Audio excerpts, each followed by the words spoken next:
সুপ্রিয় শিক্ষার্থীবৃন্দ, পদার্থবিজ্ঞান অনলাইন ক্লাসে বিজ্ঞান শাখার একাদশ শ্রেণীর সকল ছাত্রছাত্রীকে স্বাগত জানাচ্ছি। আমরা আমাদের ক্লাসে যে আলোচনা করছিলাম সে বিষয়ের ধারাবাহিকতায় আমার যে ক্লাসটি ছিল সেই ক্লাসে আলোচনা করেছিলাম প্রথম পত্রের অধ্যায় 3 এর প্রাস বিষয়টি নিয়ে। সেখানে আমরা দেখিয়েছিলাম একটি প্রাস কিভাবে তার গতিপথটি সম্পন্ন করে। আমরা দেখিয়েছিলাম এভাবে ভূমির সাথে তির্যকভাবে যদি কোনো প্রাসকে অথবা কোনো বস্তুকে নিক্ষেপ করা হয় তাহলে সেই নিক্ষিপ্ত বস্তুটিকেই আমরা বলে থাকি প্রাস, এবং ভূমির সাথে তির্যকভাবে অর্থাৎ ভূমির সাথে কোনো একটি কোণ করে যদি নিক্ষেপ করা হয় তাহলে সেটি এভাবে প্রথমে উপরের দিকে উঠবে, তারপর একটা সর্বাধিক উচ্চতায় গিয়ে একটা পথ অতিক্রম করে সর্বাধিক উচ্চতায় যাবে, তারপর আবার ভূমিতে ফিরে আসবে। ভূমিতে মনে করি সি বিন্দুতে ফিরে আসলো এবং ও বিন্দু থেকে আমরা নিক্ষেপ করলাম। তোমাদের মনে আছে নিশ্চয়ই? আমরা বলেছিলাম যে বিন্দু থেকে নিক্ষেপ করা হয় প্রাসকে, সেই বিন্দুকে আমরা নিক্ষেপণ বিন্দু বলি। যে বেগে প্রাসকে নিক্ষেপ করা হয় সেই বেগকে আমরা নিক্ষেপণ বেগ বলি। আমি একটু জাস্ট মনে করিয়ে দেওয়ার জন্য ছবিটি আঁকলাম এবং আমি আবার জাস্ট কথাগুলোকে বলে নিচ্ছি, টার্মগুলো কি আমরা ব্যবহার করেছিলাম। যে কোণে নিক্ষেপ করা হয় অর্থাৎ অনুভূমির সাথে যে কোণ করে প্রাসকে নিক্ষেপ করা হয় সেই কোণকে আমরা নিক্ষেপণ কোণ বলে থাকি। প্রাসটি এভাবে কোনো এক সময় সর্বাধিক উচ্চতায় এসে উপনীত হয়। এই সর্বাধিক উচ্চতাকে আমরা বড় হাতের এইচ, ক্যাপিটাল এইচ দিয়ে নির্দেশ করে থাকি, এবং এই সর্বাধিক উচ্চতায় উঠতে যে সময় লাগে সেই সময়কে আমরা টি, শুধু টি বা টি এম দিয়েও নির্দেশ করতে পারি। তারপর আবার দেখো কি হয়, প্রাসটি এভাবে একই পথ অতিক্রম করে আবার একইভাবে নিচে নেমে আসে। যখন ভূমিতে এসে পতিত হয়, মনে করি ভূমির সি বিন্দুতে পতিত হলো এবং ভূমির ও বিন্দু থেকে নিক্ষেপ করা হলো। এই ও থেকে সি পর্যন্ত দূরত্বটাই কি হলো, তার ভূমি থেকে ভূমিতে অতিক্রান্ত দূরত্ব। আমরা একে আনুভূমিক পাল্লা বলে থাকি। আনুভূমিক পাল্লাকে আমরা ক্যাপিটাল আর দিয়ে নির্দেশ করি। এবং দেখো প্রাসটি ও বিন্দু থেকে যাত্রা শুরু করে পুরো পথ অতিক্রম করে সি বিন্দুতে আসে, অর্থাৎ এর টোটাল বিচরণ কাল, অর্থাৎ টোটাল বিচরণের সময় ভূমি থেকে নিক্ষেপ করার পরে আবার ভূমিতে পতিত হওয়া পর্যন্ত যে প্রয়োজনীয় সময়, সেই প্রয়োজনীয় সময়কে আমরা বিচরণ কাল বা উড্ডয়ন কাল বলে থাকি। বিচরণ কাল, একে আমরা ক্যাপিটাল টি দিয়ে নির্দেশ করি। তাহলে এখানে কি পেলাম? আমরা পেলাম সর্বাধিক উচ্চতা এইচ, আরও পেলাম সর্বাধিক উচ্চতায় ওঠার সময় টি এম, এর আনুভূমিক পাল্লা হচ্ছে আর, এটাকে আমরা আনুভূমিক পাল্লা বলে থাকি। আনুভূমিক পাল্লা হলো আর, এবং সর্বাধিক উচ্চতা যেটা সেটাকে আমরা ছবিতেই দেখো, আমি আবার এখানে লিখে দিচ্ছি, ছবিতে আছে। সর্বাধিক উচ্চতা যেটা সেটাকে আমরা ক্যাপিটাল এইচ দিয়ে নির্দেশ করি। ছবিতেই আছে সর্বাধিক উচ্চতায় ওঠার সময়, সর্বাধিক উচ্চতায় ওঠার সময় সেটাকে ছোট হাতের টি বা টি এম দিয়ে নির্দেশ করা যায়। টি এম লিখেছি ছবিতে, তাই এখানেও টি এম দিয়ে দিলাম। টি এম দিয়ে নির্দেশ করি। এখানে দেখো ভূমি থেকে ভূমিতে যে অতিক্রান্ত দূরত্ব, এটির বেলায় আমরা আরও একটি বিষয় আনবো একটু পরে, সেটা হলো কখন আর সর্বাধিক হবে। অর্থাৎ আমি একটি বস্তুকে নিক্ষেপ করলাম, সেটি সর্বাধিক কত দূরত্ব অতিক্রম করবে। এই যে সর্বাধিক আনুভূমিক দূরত্ব, অতিক্রান্ত আনুভূমিক দূরত্ব, এটাকে আমরা আর ম্যাক্স দিয়ে প্রকাশ করে থাকি। ম্যাক্সিমাম আর অর্থাৎ সর্বাধিক আনুভূমিক পাল্লা।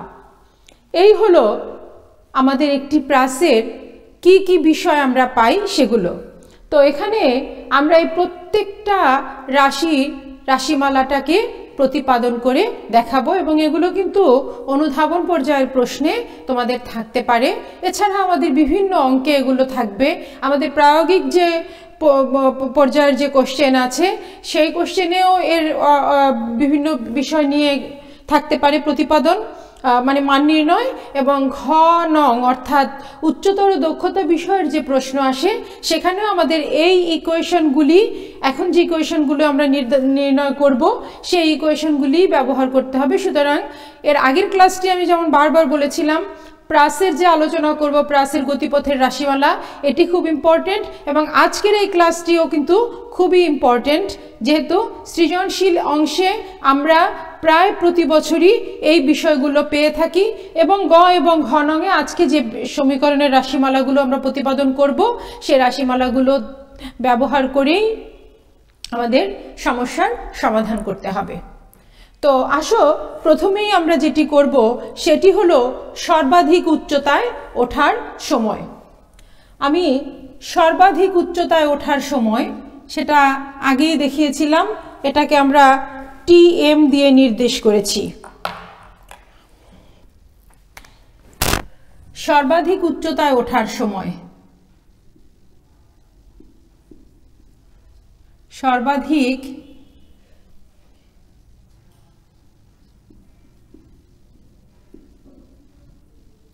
উচ্চতায়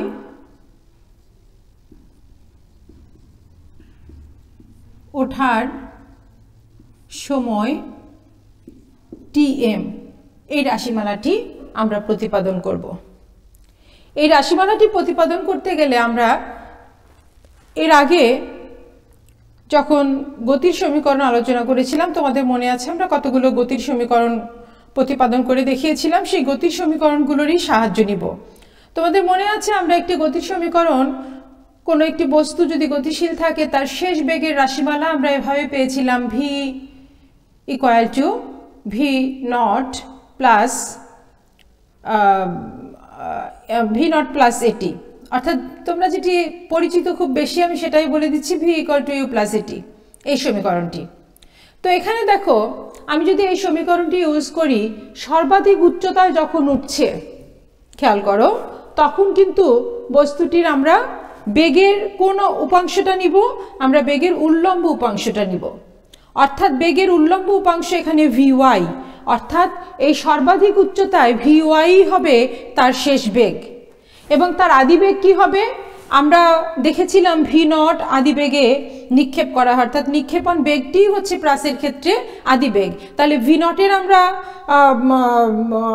উল্লম্ব উপাংশটি নিব ভি ওয়াই নট। তাহলে আমাদের সমীকরণটি হচ্ছে V equal to v not plus এটি।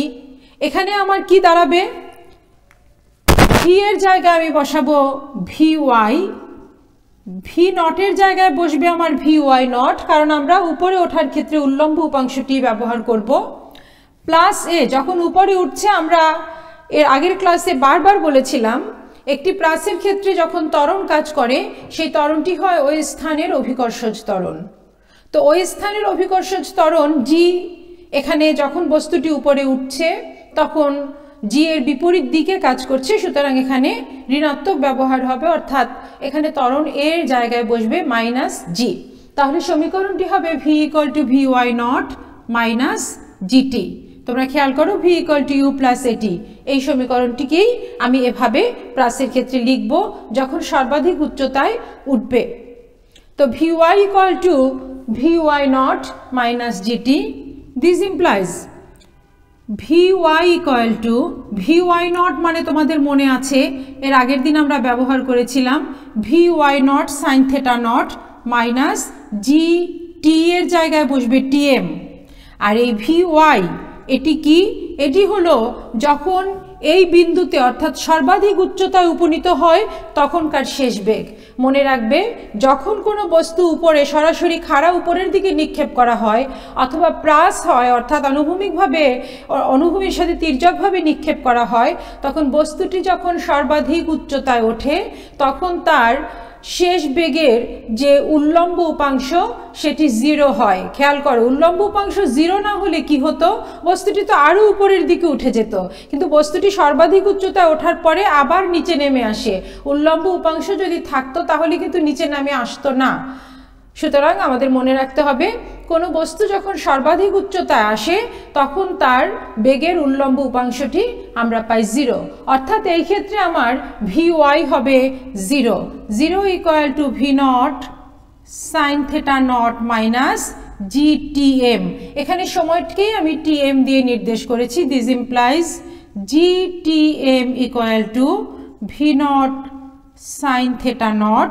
This implies Tm equal to V0 sin theta naught divided by G। এই হলো আমার সর্বাধিক উচ্চতায় ওঠার সময়। তাহলে সর্বাধিক উচ্চতায় ওঠার সময় Tm কে আমি কিভাবে পেলাম, আমি এটাকে পেলাম এভাবে, Tm equal to V0 sin theta naught divided by g. রাশিমালাটাকে লিখে রাখলাম।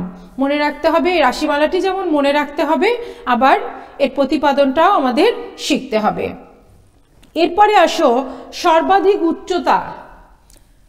সর্বাধিক উচ্চতা এইচ ছবিতে আছে, আমি ওখানেও লিখে দিয়েছি।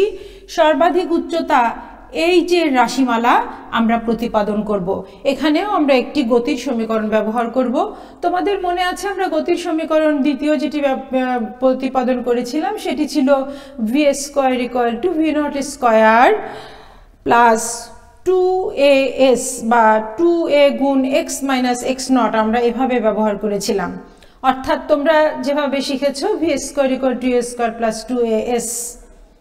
এস হলো এখানে অতিক্রান্ত দূরত্ব, অর্থাৎ আমার এখানে হচ্ছে উল্লম্ব দিকে অতিক্রান্ত দূরত্ব, যেটিকে আমরা h বলে নির্দেশ করেছি। সুতরাং আমার হবে s এর জায়গায় h, আবার a এর জায়গায় হবে, আমি আগেই বলেছি মাইনাস জি, কেননা বস্তুটি উপরের দিকে উঠছে এবং এখানে একমাত্র কার্যকরী ত্বরণ হচ্ছে অভিকর্ষ ত্বরণ, যেহেতু উপরের দিকে উঠছে তাই a এর মান হয়ে যাবে মাইনাস জি। একইভাবে ভি স্কোয়ারের জায়গায় আমার বসবে Vy স্কোয়ার, যেহেতু বস্তুটি উল্লম্ব দিকে দূরত্ব অতিক্রম করছে, এখানে উল্লম্ব দিকে দূরত্বের মান নির্ণয় করব, সুতরাং বেগের উল্লম্ব উপাংশটি এখানে আমরা ব্যবহার করব। তাহলে আমি আসছি সমীকরণে। আমরা যে সমীকরণটি ইউজ করব সেটি হলো, সমীকরণটি হলো V square equal to V0 square plus 2as। আমরা এখানে লিখব বেগের উল্লম্ব উপাংশ শেষ বেগ Vy স্কোয়ার, আদি বেগ Vy0 স্কোয়ার আর কি প্লাস 2as, এর মান যেহেতু মাইনাস জি সুতরাং মাইনাস 2g, এস এর জায়গায় বসবে h। ক্লিয়ার বিষয়টি? আমি কিন্তু সমীকরণ বলে বলে আজ এখানে যেটা হবে সেটা লিখে দিলাম। এস এর জায়গায় হবে h, এর জায়গায় হবে মাইনাস জি, এতটুকুনি। এবং আমরা উল্লম্ব দিকে দূরত্ব অতিক্রম করছি বলে এখানে বেগের উল্লম্ব উপাংশটা যাচ্ছে। আমরা এর আগে বলেছিলাম সর্বাধিক উচ্চতা, আমরা যেহেতু এখানে রাশিমালাটা নির্ণয় করতেছি, অর্থাৎ বস্তুটি এখন সর্বাধিক উচ্চতায় আছে। সর্বাধিক উচ্চতায় বেগের উল্লম্ব উপাংশ অলওয়েজ 0, অর্থাৎ এখানে Vy ইকুয়াল টু 0। Vy এর মান থাকলে সে আর নিচের দিকে নেমে আসতে পারতো না। Vy এর মান হচ্ছে 0, তাহলে এখানে 0 ইকুয়াল টু Vy0 আমরা জানি V0 সাইন থেটা নট, তাহলে Vy0 স্কোয়ার হবে V0 sine theta naught whole square minus 2gh। এরপরে আমরা কি পাচ্ছি, this implies 0 equal to V0 square sine square theta naught minus 2gh।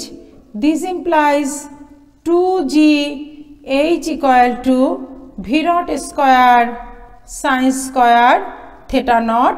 আমরা নির্ণয় করব h এর রাশিমালা, তাহলে h equal to V square sine square theta naught divided by twice g. এই হলো আমার সর্বাধিক উচ্চতার রাশিমালা, h equal to V0 square sine square theta naught divided by twice g. এটা হবে V0 square sine square theta naught divided by twice g. এই হলো সর্বাধিক উচ্চতার রাশিমালা। এরপরে ছবিতে আছে দেখো বস্তুটি যখন ও বিন্দু থেকে যাত্রা শুরু করে এই উচ্চতায় উঠে আবার নিচে নেমে এসে ভূমিতে পতিত হয় অর্থাৎ সি বিন্দুতে পতিত হয়, তখন এই টোটাল পথ অতিক্রম করতে তার একটি সময় লাগে। এর আগে আমরা দেখেছি এইচ পর্যন্ত উঠতে যে সময় লাগে সেটা টিএম, আর এখানে টোটাল পথ অতিক্রম করতে যে সময় লাগে সেটাকে আমরা বিচরণ কাল নাম দিয়েছি, উড্ডয়ন কাল বা বিচরণ কাল। তো এখানে বিচরণ কাল এর রাশিমালা আমরা নির্ণয় করব বড় হাতের টি, বিচরণ কাল, বিচরণ কাল টি এর রাশিমালা। এখানেও আমরা একটি গতির সমীকরণ ব্যবহার করব। দেখো আমরা কিন্তু প্রতিটি রাশিমালা নির্ণয় করতে গিয়ে গতির সমীকরণ ব্যবহার করছি। তোমাদের মনে রাখতে হবে আমরা কোন রাশিমালাটি নির্ণয় করতে গেলে কোন গতির সমীকরণটি ব্যবহার করছি, না হলে কিন্তু একটু এলোমেলো হয়ে যাবে। আমরা অতিক্রান্ত দূরত্বের বেলায় একটি গতির সমীকরণ পেয়েছিলাম s = ut + ½ at²। আমরা যেটা এইচএসসিতে এসে এটিকে আমরা এভাবে শিখেছিলাম x - x0 = vx0 t plus ½ at²।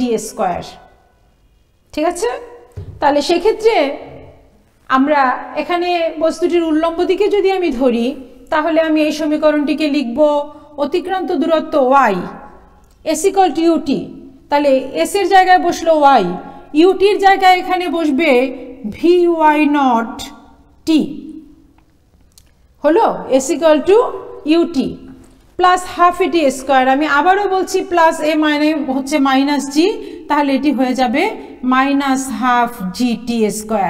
বিচরণ কালকে আমরা টি দিয়ে নির্দেশ করি, তাহলে এখানে আমার এই সময় হয়ে যাবে বড় হাতের টি এর সমান। এবং খেয়াল করে দেখো আমরা বলেছি ও বিন্দু থেকে যাত্রা শুরু করে আবার সি বিন্দুতে এসে পতিত হবে। সি বিন্দু ভূমির একটি বিন্দু, তাহলে ভূমিতে যে বিন্দু সেই বিন্দুতে কি কোনো ওয়াই থাকবে, অর্থাৎ উল্লম্ব দিকের কোনো দূরত্ব থাকবে? থাকবে না, অর্থাৎ সি বিন্দুতে ওয়াই হচ্ছে 0, ওয়াই হচ্ছে 0। এই মানগুলো যদি আমি বসিয়ে দেই তাহলে আমি পাবো 0 = vy0 t -½ gt²। This implies ½ gt² = vy0 মানে হচ্ছে v0 sin θ0 t। This implies এই 2 গুণ হয়ে পাশে ডান দিকে উপরে উঠে এলো, আর একটা টি এখান থেকে ক্যান্সেল হয়ে গেল, তাহলে হবে t = 2 উপরে যাবে, জি নিচে চলে আসবে, 2v0 sin θ0 ডিভাইডেড বাই জি। আমরা tm পেয়েছিলাম v0 sin θ0 ডিভাইডেড বাই জি, আর টি পেলাম 2v0 sin θ0 ডিভাইডেড বাই জি। তার মানে কি টোটাল বিচরণ কাল হচ্ছে সর্বাধিক উচ্চতায় ওঠার সময়ের দ্বিগুণ, t = twice tm।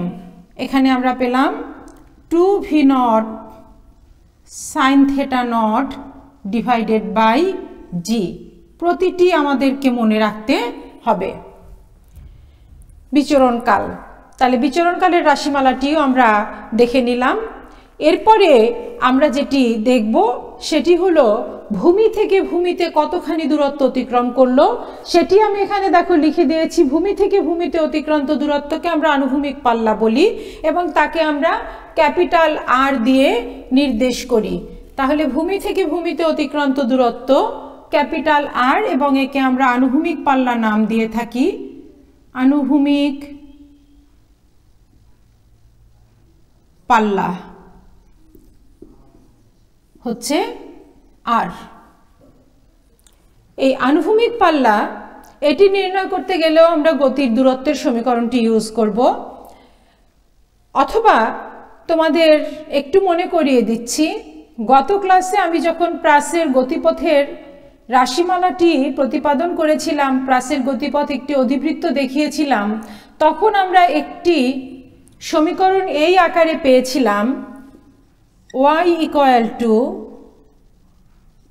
tan θ0 x minus, মনে করে দেখো তোমাদের খাতায় যদি তোমরা লিখে থাকো তোমাদের খাতায় আছে y = tan θ0 x minus G divided by 2 V naught square cos square theta naught, 2 V naught square cos square theta naught গুণ এক্স স্কোয়ার। আমরা এই রাশিমালাটি পেয়েছিলাম এবং এখান থেকে আমরা ট্যান থেটা নটের মান বি ধরেছিলাম এবং 2 g divided by 2 V naught square cos square theta নটের মান সি ধরেছিলাম। সেখানেই আমি পেয়েছিলাম y equal to bx minus cx square এবং সেটিই ছিল অধিবৃত্তের সমীকরণ। তাহলে আমরা কি পেয়েছিলাম?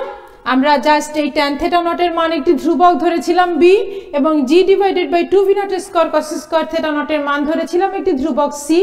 এটি b এবং c ধরার আগ পর্যন্ত আমরা এই সমীকরণটি পেয়েছিলাম। এখানে আমরা এই সমীকরণটি ইউজ করব। যখন বস্তুটি আবার ভূমিতে পতিত হয়, এখানে x কিন্তু বস্তুর অনুভূমিক দিকে অতিক্রান্ত দূরত্বকে নির্দেশ করে। যখন বস্তুটি আবার ভূমিতে পতিত হয় তখন আমরা কি পাই?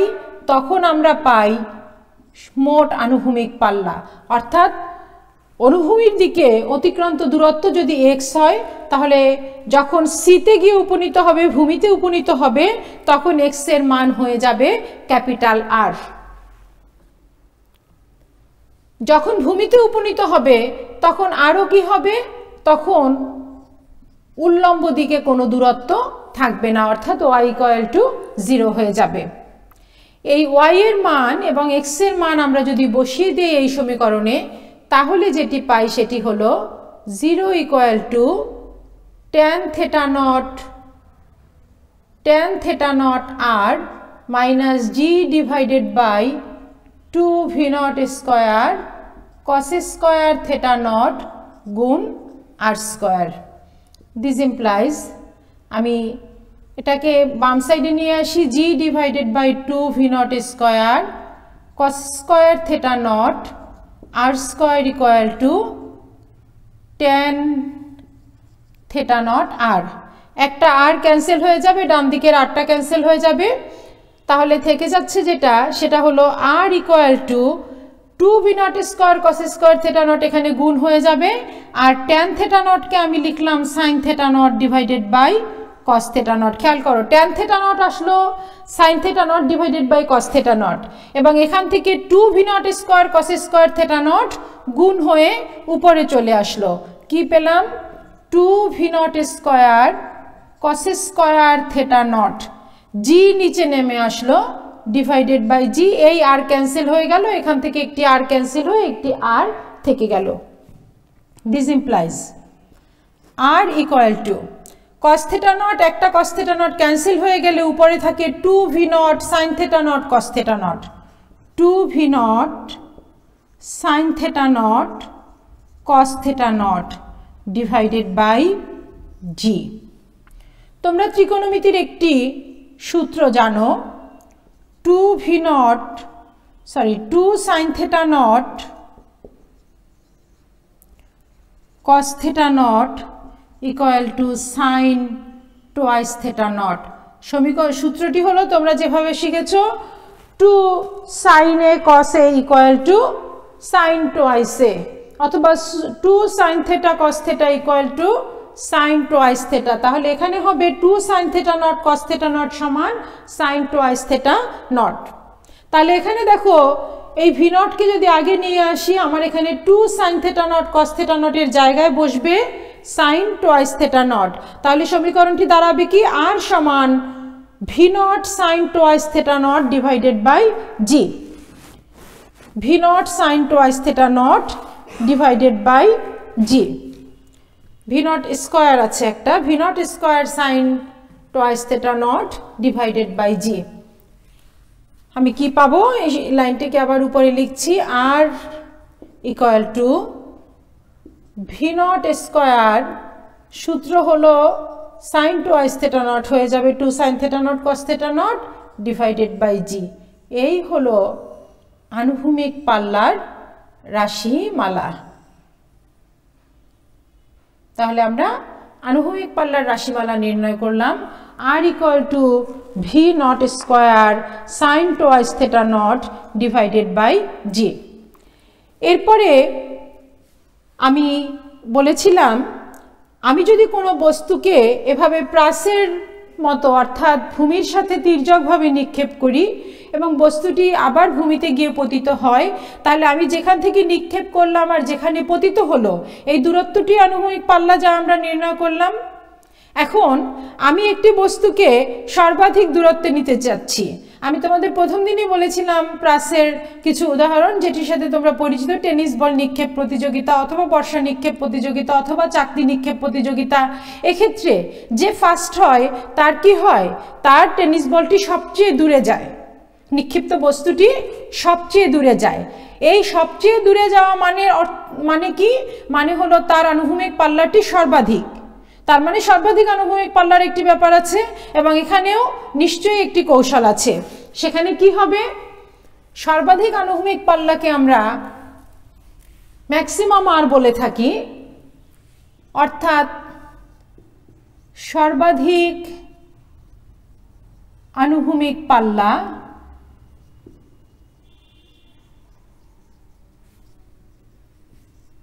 একে আমরা আর ম্যাক্স, ম্যাক্সিমাম আর তো তাই আর ম্যাক্স দিয়ে নির্দেশ করে থাকি। এখন খেয়াল করে দেখো আমার আর কি আসছে, আর আসছে v naught square sine twice theta naught, সব ডান সাইডে লেখা আছে, divided by v naught square sine twice theta naught divided by g. এই হলো আর। এই আর কখন সর্বাধিক হবে, একটি নির্দিষ্ট প্রাসকে যখন নিক্ষেপ করা হবে তার ভি নট নির্দিষ্ট, যে স্থানে বসে নিক্ষেপ করা হবে সেই স্থানের অভিকর্ষ ত্বরণ নির্দিষ্ট। সুতরাং এই ভি নট স্কোয়ার এবং এই জি এদের মানের কোনো পরিবর্তন হবে না। এখানে কেবলমাত্র ডিপেন্ড করছে থেটা নটের উপরে। সাইন টুয়াইস থেটা নটের মান যখন সর্বাধিক হবে তখনই আর সর্বাধিক হবে। সাইন টুয়াইস থেটা নটের মান কখন সর্বাধিক হবে, আমরা জানি সাইনের কোনো কোণের মান সর্বাধিক হলো +1, অর্থাৎ সাইন টুয়াইস থেটা নট যখন হবে +1 তখনই আমি সর্বাধিক আনুভূমিক পাল্লা পাবো। অর্থাৎ সর্বাধিক আনুভূমিক পাল্লা পাওয়ার শর্ত হলো যেহেতু ভি নট এবং জি নির্দিষ্ট থাকবে, সুতরাং সাইন টুয়াইস থেটা নটের মান হতে হবে সর্বাধিক, মানে +1। কখন +1 হবে, sine twice theta naught equal to 1 মানে হচ্ছে সাইন 90 ডিগ্রি, অতএব twice theta naught equal to 90 degree, অর্থাৎ theta naught equal to 45 degree. অর্থাৎ আমি যদি 45 ডিগ্রি কোণে নিক্ষেপ করি তাহলেই নিক্ষিপ্ত বস্তুটি সর্বাধিক আনুভূমিক দূরত্ব অতিক্রম করবে, অর্থাৎ আমরা তখনই সর্বাধিক আনুভূমিক পাল্লা আর ম্যাক্স পেয়ে যাব। অর্থাৎ সাইন টুয়াইস থেটা নটের জায়গায় 1 বসাতে হবে। অর্থাৎ আমরা কি পাবো, আমরা পাবো আর ম্যাক্স সমান v naught square sine 90 divided by g. কেন 90 আমি আগেই দেখিয়েছি, টুয়াইস থেটা নট 90 হয়ে যায় এবং টুয়াইস থেটা নট 90 হলে থেটা নট 45 হয়ে যায়, অর্থাৎ 45 ডিগ্রি কোণে নিক্ষেপ করতে হবে। 45 ডিগ্রি কোণে নিক্ষেপ করলে এই বস্তুটি সর্বাধিক দূরত্ব অতিক্রম করবে। তার মানে আমরা পাচ্ছি r max equal to v naught square divided by g, যেহেতু সাইন 90 এর মান +1। আজকে আমরা যা আলোচনা করলাম, আজকের আলোচনা এ পর্যন্তই। নেক্সট ক্লাসে আমি অন্য বিষয় নিয়ে তোমাদের সামনে উপস্থিত হব। আজ এই পর্যন্তই।